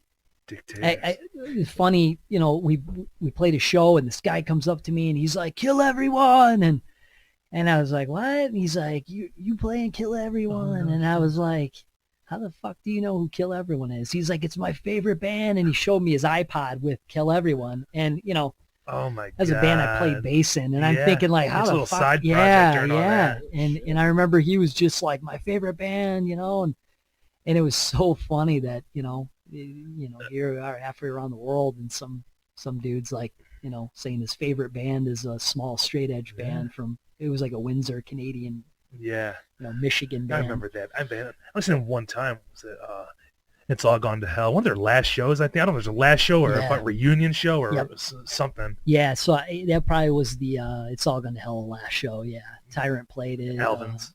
Kill Everyone played. Yeah, it was a good show. Fight It Out played. Yeah. Somebody posted that flyer the other last. I think it was somebody in Fight It Out. Yeah, Jeremy did. Yeah, I seen. I was like, oh, damn, I remember that one. That was a hell of a show, and fucking It's All Gone to Hell was goddamn a good band too. Great band. Shout out. Excuse me. So Japan was cool. It was, again, once in a lifetime thing, and I think from there we did have plans to, like, let's do Europe, let's try to go outside more countries, and it just didn't develop. We had something kind of set up that just didn't go through, and so we're talking probably 2013. The band broke up in 2014, so they went on as a band without me, and played a couple shows, and but yeah, they just kind of called it quits. I think it was 2014 was when the band broke up. Yeah, rest in peace. Will there ever be a reunion? I have to ask. It just doesn't seem, I mean, half the band's not Straightedge anymore. Though we could put together, a full lineup of older members that are still Straightedge, but I just don't know if people would be into it, man. I like I said, Dave was always the face of Tyrant. Right. I don't know if, people would really care. We did some shows without Dave, so there were times where Dave wasn't in the band, and there was times where, I ended up having to, do vocals for a whole tour because he couldn't do it. So it happened, but, again, it's just one of those things. I'm not really sure if people would even really want to see it. but we do Yes, we have would. yeah Just Murder Ball one yeah, last right, time. right. In But, my 30s, I'll still play Murdy Ball. I don't give a shit. Right. But we do have, so my boy Brendan, who runs that Over and Out Records, he is putting out Welcome to Hell on vinyl, which is, I've been waiting for that thing to come out on vinyl for a long time. That's I really know a lot of exciting. people too that want to get their hands on it. So right now it's being worked on, artwork, we're trying to just, get things wrapped up for it. So, not sure when it's going to come out, but it will come out, on Over and Out Records. And, it's going to have all the original artwork. It's just going to be kind of a throwback, collectors. Well, people will eat it up. Yep. And it's just going to be, I think, one and done. Like, he's going to put it out, a special limited edition. And once it's done, it's done. Oh, that's fucking exciting. Yeah. That's good because, you can find it on iTunes and whatever else. But yeah. when you repress something, it just has a special feeling. Yeah. And I mean, let's be honest, man, like nobody collects CDs. I mean, I have every CD I've ever bought still, but no, but I don't fucking scratched up and broke. Yeah. And, Yep. and lose But them. a lot of people, they want that on vinyl. I've had a lot of people, ask about it, and it seems like it's going to be. It's exciting. A lot of people are probably into it. Yep. So it's never been on vinyl. Have you had anything on vinyl? We did. So Extinction. So that was our last EP that came out. So Eulogy pressed that on CD, and then a European label called Filled with Hate. Oh yeah. They put it out on a picture disc, so it's like a double-sided picture disc. So yeah, it's vinyl, but it's it's not the classic. Yeah, 7-inch. But it's like a 7-inch double-sided picture disc. That's so, awesome. Yep. So moving on after Tyrant, there's a couple bands after that. What's when you Terry and so after Tyrant split, and I had played in a few other bands. There was Reckless. Oh yeah, shout out. And then I love that one too. Andrew that played bass in Reckless, we started another band, or he asked me to join one of a band he was starting up called Bad Taste, and we put some music out and played some good shows. Played that Suicide Machines reunion show at the Trumbleplex. That was really cool. But that band didn't break up. We just kind of refocused it. Andrew went from guitar to vocals, and then the band name changed to Down and Out. So that was, a fun band for a while. We put some music out, played some shows, but eventually, with life, everybody just kind of has their things going on. But after Tyrant, we'd start up a band called Bitter Peace. Terry, who played in Tyrant, he wanted to start kind of a metal, kind of thrashy, I like that one. Slayer kind of band. So, he sent me some of the music he was working on, and I was all about it, man. I was like, hell yeah, this is, really good stuff. So yeah, we started working on some material, and we were kind of short a few members. So, we're kind of throwing around, who's going to play bass and, who's going to sing. And so he had mentioned this dude, Josh, wanted to sing. And I didn't really know Josh that well in the bands he had played in. But he came and tried out. And I remember, or he was already in the band. I can't even remember. But I remember him it was perfect. It was just like the perfect vocal style, for the band. And so we went in, recorded some music, and that was going great, man. We really were making some noise and playing some shows and writing more music. And, we had it was like a 4-song cassette that was released. I think it was released on CD too, but put out a video, and it was cool, man. It was going really well, and we were writing a lot of music to, do a full length or whatever. But that's when Cold as Life started back up. So they kind of got going with their band again, and TJ ended up joining that band, and it kind of put us on the back burner because they were getting some big opportunities. Yep. So just on that path again. As soon as they're on board, they just Yep. fucking full steam ahead. Yep. It's like, So it kind of put us on the back burner, and I just assumed, well, you know, when we can do the band, we'll do it. You know, and I was playing guitar in Smash Your Enemies too, so I was kind of doing both bands. And but yeah, it was just, you know, by the time it was all said and done, I just think, you know, the interest was kind of lost, and you know, we just didn't continue on with the band, and so it was kind of a bummer. I think, you know, I think we all miss that band, but it was just one of those things where, you know, the buzz kind of fizzed out. So yeah, but Josh now has those yeah, 2 other bands, Yeah. Enemy of God and Hush, for which sure, man. and, Both great bands. Josh is such a fucking great dude, man. That, you know, so his other 2 bands are just killing, you know, with Detroit hardcore. hell yeah, tough ass Enemy of God, and then you got the old school Yep. Hushed, which Yeah, it's like on 2 ends of the spectrum. it's so crazy Yep. that he can, you know, it's impressive that he can do that. Yeah, You know, 'cause some people scream, but then it just turns into, I don't know how to explain yeah. hushed vocals, but You know, and It's it's fucking and it's tough either funny way. when TJ was telling me about him. You know, I didn't really know him that well. I knew who he was, but it was talking to him. I mean, this dude's like young. His favorite bands are like Merciful Fate and like old metal, and I'm just like, what? This fucking young kid likes these old ass bands. And but yeah, man, he's just a legit old metal dude. His fucking dad is an old metal dude, and so, you know, actually his dad and me are probably close to the same age. We were talking about, actually, one time at a show, he was telling me about a show he went to, and I was like, I was at that show.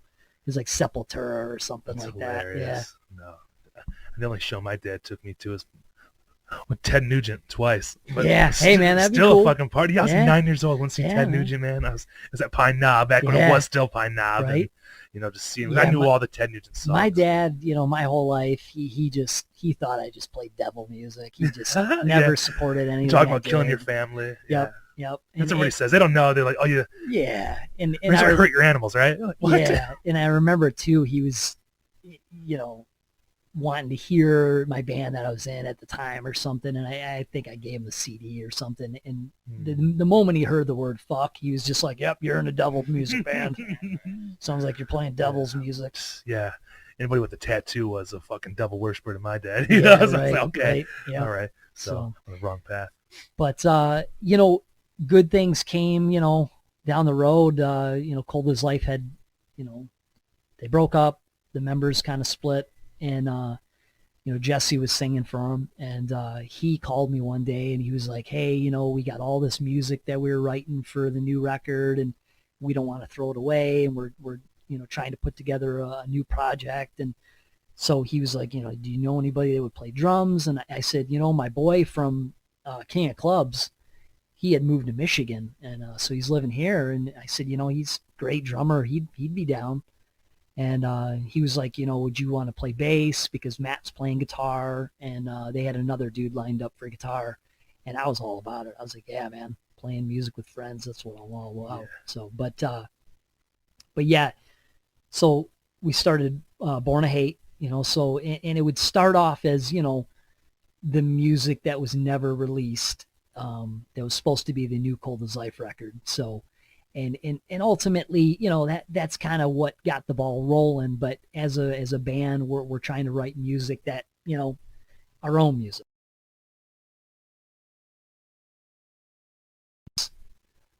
Because it's pretty apparent those songs, you know, were wrote to be Cold as Life songs. They have that kind of sound, but I mean, it, you know, we got a fucking stellar lineup, man. I mean, Matt is just like a fucking master on guitar, and you know, Thomas is just a solid, great drummer. Jesse's a great front man, great vocalist. Yeah. And then we had a couple guitar players that just couldn't commit, you know, and so we put you know, an ad out for looking for a guitar player. And it was funny because Mike Hasty replied, and he's like, yeah, I'll play guitar. And we all just kind of thought he was joking, you know. And we were at band practice, and Jesse's like, yeah, what do you think about Mike? And I'm like, is he serious? And he's like, yeah, I think. And so I can't remember who reached out to him, but we're like, were you serious about playing guitar? And he's like, fuck yeah, man. He's like, I like you guys. Your demo you put out was cool. I'm into it. And so, yeah, Mike jumped on board, and I'm all about that because let's face it, man, his 3 bands, Earth Mover, Walls of Jericho, It's All Gone to Hell are just fucking all great bands. Fuck yeah, and man. he's a riff master. So, Yes. yeah, so the new stuff we're writing is we're pretty excited about it. I'm Obviously, excited. I can't fucking COVID, wait, man. yeah, COVID kind of shut everything down Yeah. for us, man. We had a lot of stuff going. You shows. just get going I too. Got know, the demo out. Yep. Your first show. What, September of 2019. Yeah, Had a few shows over the winter, and Yep. then. but fucking that shut down. it's funny, going back to the start of this conversation was Prong, man.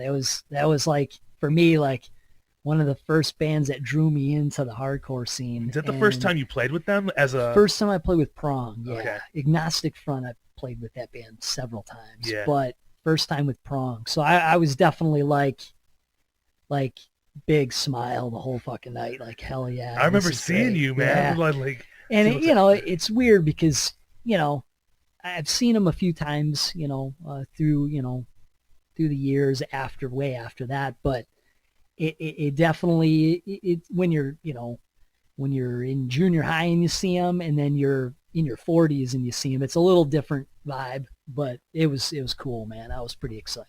Yeah, there's some for sure older gentlemen at that show. Yeah, a lot of old dudes. Yeah, Old that's heads fucking for cool sure, though, man. because Yep. they're the ones keep them around. Yeah, You know? and you gotta, hardcore is always one of those. There's always going to be a division, like the old dudes and the young kids, and young kids have their own thing going on. And there's bands like Never Ending Game, and like Enemy of God and Hushed and High Alert, and all these kind of younger kid bands that they're keeping it going. And it's like you have to pass the torch on to the young generation, and Let it because go. they. Yep, and because the thing is, they keep the energy, they keep things going, and and that's one thing I've always tried to stay away from, is being that old guy. Like you're like, oh, I only listened to the first demo that Warzone put out. Yeah. I like a lot of new bands. I listen to a lot of new stuff. I'm still that young hardcore dude, just trying to find new bands, and to be honest, if it's heavy, I'm into it, man. Yeah. I like heavy hardcore. I always have. But it's like, there's the old heads that, they're going to always come out and support bands, and but there's the young kids that keep the scene going. And you got, like the Sanctuary venue, I mean, it kind of like a dude that came up, young guy that, opened up a venue and played in a bunch of good bands, and so it's just trying to keep that thing alive through this kind of COVID shit. Yeah. I hope, and by now, I hope that place fucking makes it through. I think they will, because there was a GoFundMe to help kind of support keeping the venue They got alive. the merch, and they had some Yeah. things, and Yep. a lot of money And raised. no I'm sure. doubt about it. Yeah. A lot of wrestling shows there, dude. Yeah. That place is fucking awesome. Yeah, it That is a place is great really place. cool. I love Sanctuary. Yep, and that's something that I don't think anybody in Detroit will let that venue die. I No. mean, even if it's like we got to do another fundraiser. All that's left. That Yeah. like Smalls, just a couple places, Yep. but the Sanctuary. It's called the Sanctuary for a reason. Yep.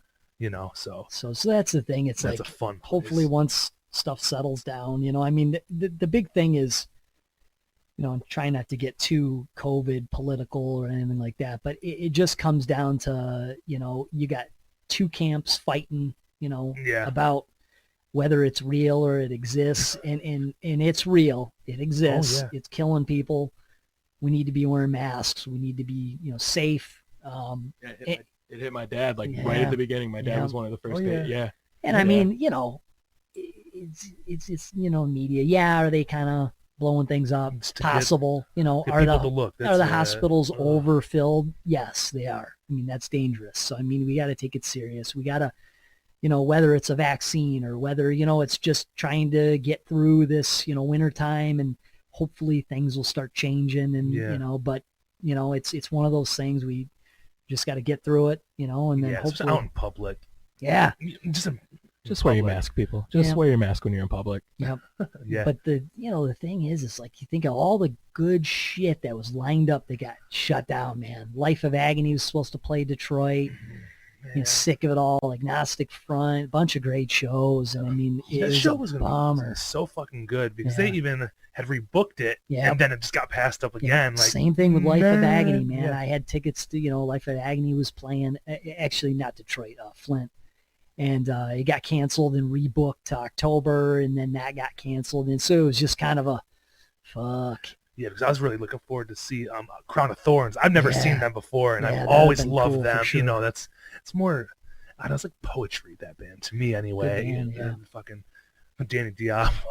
Hell yeah. I love that guy, It's man. funny. So me and Thomas from Born to Hate, we were talking a couple weeks ago, and we had played in Iowa. And when we got back, he was sick as fuck. And this was January. And I remember he was like, man, I've never been this sick in my life, fever and coughing. And we were just talking the other day, and I thought, did you ever consider you had COVID? And he's like, no. And I'm like, I bet you had it. It was right when, right before things started really coming down on us. And the way he described his symptoms to me, current day, I was thinking like, gosh, that's COVID, man. You had it. Yeah. And that was in January. And I remember, talking to people, and they're like, gosh, I got this cold that I just can't kick, and this fever. And I remember thinking like, in retrospect, like, shit, everybody. they probably all had COVID. Yeah. Or, who hasn't had it, we're asymptomatic, they had it. Yeah. But, I mean, it really bum rushed the United States. So Thomas, you were, what was that, like case 0 or whatever, or case 1? Oh, yeah. Patient zero. Patient zero. You ruined our life, Thomas. Yeah, piece of shit. I don't even know. I'm just kidding. Fucked it up. No. Yeah, so, we got some new music we're writing. I think, our goal is to, get a few more songs written. Maybe get in the studio, record some new songs, try to, get a 7-inch put out or something. So Yeah, especially with Mike Hasty, I'm sure he has a lot to add to it. So. he does, man. Yeah, He's like a library of music. Mm-hmm. But its own style. and between him and Matt, it's like you couldn't ask for 2 better guitar players. He's a beast too. Dude. Especially his backup vocals, who Matt's is Fuck, damn evil, yeah. and it's like, his guitar ability is just it's amazing. I mean, I have friends that they're good guitar players, and then my cousin is a shredder, but Matt is like takes it to just a new level. Yeah.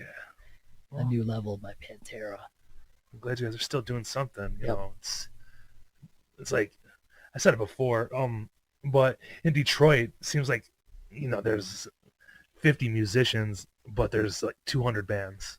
Cause everybody's sort of interchangeable through this band. It's like it's like a checkerboard. You move one here, and it's all sort of move around. And I think you just have that in hardcore, where I think what drew me to hardcore at a young age was like, oh, these dudes in bands are young. They're younger people. They're not grown adults. They're writing lyrics about stuff I can relate to, and stuff that it wasn't like over our heads. And I think that's what led me to bands like Judge and Slapshot and Biohazard and some of the smaller hardcore bands.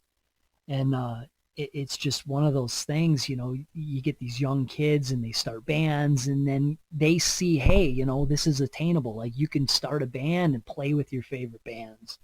And it's just, and so you get a group of guys in a band, and they'll split off and start another band, and then some young kids will come up and they'll start other projects, and it just can be never ending. So I mean, you do get a lot of intermixing, and I think that's just, again, what keeps it going. I mean, you got like, take for instance the band Freedom. They their members went on to start other bands, and you got True Love, which is fucking great Detroit hardcore band, probably the best Detroit hardcore band I've heard in a long time. I'm not sure they're even still together, but they broke off and did other bands, and you got Freedom did, they're doing Never Ending Game now, and they got a couple other projects. And so, yeah, it's just never ending, but it's just all Exactly. friends supporting friends, going to shows, keeping it going. And to me, that's kind of what hardcore is. It's not always about trying to reinvent the sound. It's always about like, hey, look, we want to keep this sound alive. Like, Biohazard's Biohazard, but you got bands that want that vibe and that groove, and it's like you can write that music to kind of keep that ball rolling, because we know Biohazard's, they're kind of done as a band, but as a younger person that might have not ever seen them, it's that I've young never person. Yeah, I've never seen them seen a them. bunch. They're Never just seen amazing. them, yeah. But yeah, it's just something where you're just trying to keep a sound alive, and that's why you'll hear bands like like Hush, for instance. I mean, they kind of have that Negative Approach, kind of older, heavy, kind of punk, hardcore sound. And, it's just cool to hear people still doing that stuff. Yeah. Speaking of Negative Approach, I do like their version of Ready to Fight. It's really good. Yeah. I think they, on their last, they did like a winter demo last year. They put it on.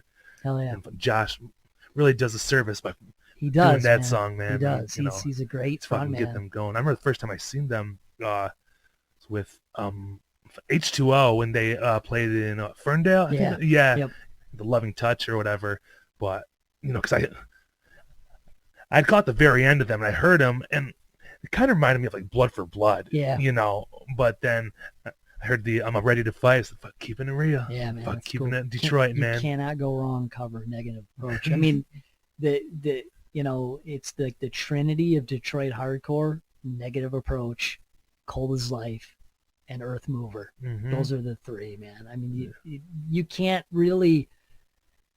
No bands really describe Detroit hardcore better than those three, and it just they started like their own kind of thing, and it's like they have their own characteristic sound that just was different than everybody. Yeah, it's actually funny. I was on John Brannon's, the singer of Negative Approach, his Instagram the other day. I never read his bio or anything, but it says, "Hey, I didn't know I was going to be the Francis Scott Key of hardcore." That's great. It's like this national anthem of hardcore, Yeah. Ready to Fight. I was like, holy shit. Yeah, Like, and he's got it right. I don't know who gave him that nickname, but that's a good nickname for him. It is, man. Yeah, it suits him well. And it's funny that being from Detroit, the first time I actually saw Negative Approach was when I was in England. I was there just for a vacation, and I think I kind of looked, ahead of time, and like, oh, what's going to be going on when I'm there in Europe? There's a tattoo convention, and that was a for sure thing. And then I looked at the, all the venues, and I saw Madball and Negative Approach was playing in England, in London, and I was like, fuck, I'm going to be in London that night. Hell yeah. That's so awesome. yeah, we went to, Fuck, that's awesome. and I, the bass player, you walked by me and you see my Detroit hat. He's like, hell yeah, man. And we get to talking and for a few minutes, and we just kind of bullshitted about bands, and That's amazing. Yeah, it was Just cool. happened to go to London. I know, and that's the Fucking- first time I saw Negative Approach. It was just funny. Yeah, they broke up for quite a while. And Yeah, they broke up Yeah. for a long time, and they did that reunion, which I was not able to make that reunion Detroit show. But yeah, it's funny that all those years later, and the first time I see him is in England. Well, you're fucking lucky. So is that when you were in England? I think I'm correct, but you did a song with that Dead Man's Chest. Did you do a song with them? I did, yeah. Are they from there? Or Yeah, they're from the UK. Yeah, it was Yep, somewhere they're, over there. Now, And so a couple of the guys, Andy, he's a drummer, and their singer, good friends with those dudes. And they were putting on a new record, and they're just like, hey, they're a straight edge band. So, they're like, hey, we want you to do a part on one of our songs. So they sent me the song, and I recorded it here and just had the vocals sent over. Yeah, it was cool. Yeah. So did they just ask you, or did you guys have some sort of relationship with that band? We had before? already, known them for a while by that point. Well, when I was in London, I met up with them Mhm. at the show. They were both there. That's what And, sparked my memory. Saying, yeah. oh yeah, fucking talk Yep. about that. Yeah. Yep. So yeah, we had met up at that show, and you know, just kind of bullshitted, and but you know, just from, you know, straight edge and hardcore, and his band was on Seven Dagger Records, so it just kind of, you know, we just kind of became pretty good friends, and yeah, we just, yeah, they had just, Awesome. you know, had recorded. They're a new fucking record. heavy though, Yeah, they're regardless. heavy. Yeah. Hell So yeah, I mean, it's gotta wait to get past whatever bullshit's going on in the world, you know. Yep. Wait for the go ahead to say, hey, you can play music and go to live shows. And Yep. I just think that the scene, you know, everything's gonna be just revitalized because of what we've missed out. All the old heads, all the people, you know, Oh yeah. who really couldn't make it out, whether it's due to family Yep. or focusing on careers, but they're My almost, you know, now you have to go. Yeah, You don't so- have you better fucking go. so my prediction is this: the venues, you know, once everything kind of opens up, there's going to be so much shit to go to. You're going to have to make a choice. I'm like, going to Ohio, fucking like, do Indiana, I St. Louis. see Madball at Smalls, or do I go see Oh, you know, Life Agony's playing at the Shelter? Mhm. You know, there's going to be so many shows because all these bands are just going to be itching to be back on tour, and so it's going to be like, you know, every city, every venue is every going to be weekend. packed with shows. I mean, you're going to have to pick and choose who you want to see. Oh, yeah. Like, it's gonna be yeah, I might hard. have to go catch Terror at the Sanctuary for their set and then run over to Smalls to see Madball or something. I hope. I mean, I don't see why it wouldn't be like that It because should all be. those bands pass through here, Yeah. and you fucking bet your ass. Yeah. So that yeah, I think they're it's going to packed, be sold for a out while. It's shows. going to be like, you know, everybody just itching to be back on Mhm. tour and playing. So See yeah, your it's going to be an friends. explosion of never ending shows. And I mean, it's a good thing. So just to remind everybody, yeah, you know, that this shit has to keep moving, and it's what what we look forward to, whether we have our own hobbies or whatever we do. But whenever a hardcore show comes, like, I'm fucking going. yeah, man. Cause it, you know, like, you know, growing up, when you were younger, you went to every show. Didn't Mhm. matter who was playing. Same here. I just, this is back, you know, Metro Times. That's the only way I knew about shows. I'd get a Metro Times and look at the venues and see who's playing. And I just remember just scanning that every week for the shows, and, you know, and going to hardcore shows, driving all over the place, man. I'd drive all through the night to go see a show in another state.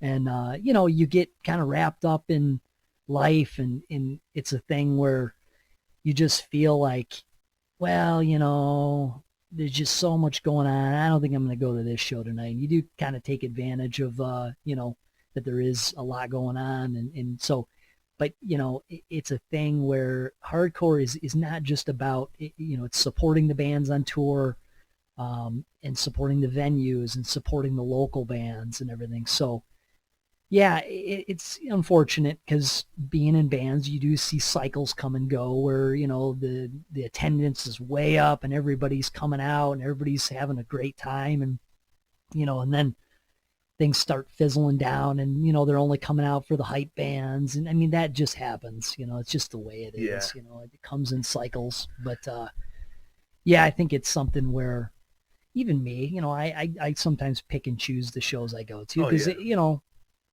nowadays going to a show is, it's going to see a band I want to see, and You're not support. showing up to see your friends. None of my friends, you know, I mean, yeah, I still see people I know at shows, but it's not like the old days where I walk in and there's Hugging like everybody. 50, 60 people all slapping hands, Mhm. going out to eat afterwards. I mean, those days are over. You know, Yeah. I just feel like that, you know, I mean, my age bracket anyways of friends, you know, a lot of them don't go to shows anymore, and if they do, they're real selective. And so, yeah, there's a few times I've gone to shows and I'm kind of looking around like, I don't fucking know anybody. okay, I see, you know, Brendan's over there, and, you know, okay, I'll walk over and talk to him, and, you know, but yeah, you know, Yeah. it's not the same, but it's still, again, it's hardcore, you know, it's, you know, you just got to keep supporting that Yeah. stuff. But, Yeah, there's a few years there where I don't think I made maybe 1 or 2 shows a year, but Yeah, it that's just, you happens. know, life just gets ahead of you, and, you know, you It see that, does. like, fuck, this shit was last night. Like, Yep. oh man, and you forget. Yep. And I feel bad because, you know, you're not able to support those touring bands, but Yep. It is what it is. Lesson learned. I'll fucking be at every show coming up here whenever we're allowed to. But well, I think that was good. I think we I got one more question. Yeah. Like, how would you compare styles for? Oh my god, if I can get this out my throat. How would you compare styles? Like, if you said like European hardcore to like American hardcore, like, would you say there's a notable difference or Not too much. No. No. I think that what's popular in the States might not be, popular. The same style that's like a hype style might not be as popular. That's really the only difference. I was gonna say, so the only reference I really have for like European hardcore would be probably like Gallows. Probably Gallows would be about as far as I go European wise. Yeah, I mean, there's just so many great bands from Europe. Whatever It Takes. Again, Dead Man's Chest, talked about them. Born from Pain is probably my favorite European hardcore band. Great band. But I mean, there's so many great bands. Full Court Press. There's this amazing straight edge band, older straight edge band called Down My Throat. I remember hearing them and I was like, fuck. I don't know how I got a hold of their music, but there's a lot of good bands, man. When King of Clubz went to Europe, we played with a lot of really good kind of young, fresh, hardcore bands. And I'll be honest, they weren't playing anything different than the U.S. It was all kind of about the same style hardcore. And everybody kind of was into the same stuff. So I don't think there's that division like there maybe would have been back before the internet, I think European hardcore, like they were just getting like U.S. hardcore bands through the mail, and like that's how they were exposed to it. Right. And some bands were able to tour over that way. But I think with the internet nowadays, it's like everything's pretty exposed. All the bands. So I don't think there's that difference in sound. Right. Like there might have been. Yeah, even American bands will be on a European label. Isn't Filled with Hate? Aren't they somewhere in Europe? They're a German label. Okay, yeah, and then Knives Out, was that what Knives Out's from you France. guys were on? Yep. Yeah. Yep. So, but the nice thing about those labels is they'll kind of work with bands that might not really have a lot of buzz in the U.S. and it's cool that they'll kind of pick up and put out some blow stuff. up in Europe, and They do, man. That's King of Clubz initially put out the first record on Filled with Hate, and it did really well in Europe. And I can't say that other than our hometown and maybe a few states around us, I don't think many cared about King of Clubz in the U.S. But in Europe, I mean, when they went to they toured Europe a couple times. This was when I wasn't in the band, but Nasty was opening for them. There was like big European bands now that were like openers for King of Club shows. So I mean, it was cool to see like label like Filled with Hate and Good Life Records and Knives Out that were just giving kind of younger bands a shot and putting out stuff. And yeah, it was cool. Yeah, you gotta have some of your friends from Iowa come here and do a King of Clubz Born to Hate show. Yeah. That'd be fucking fun. People would be like, King of Clubz, who's that? Is that like a... push them for a couple weeks and they'll know. Yeah. All right. Don't worry, we'll put their songs on here. Yeah. We'll throw one on. I don't know, man. We covered it all. I think that was a good one. Hell yeah, man. You'll send it here. Well, thank you for having me on. Yeah. Cool. Thank you again, man. Thanks for coming back. Thank you.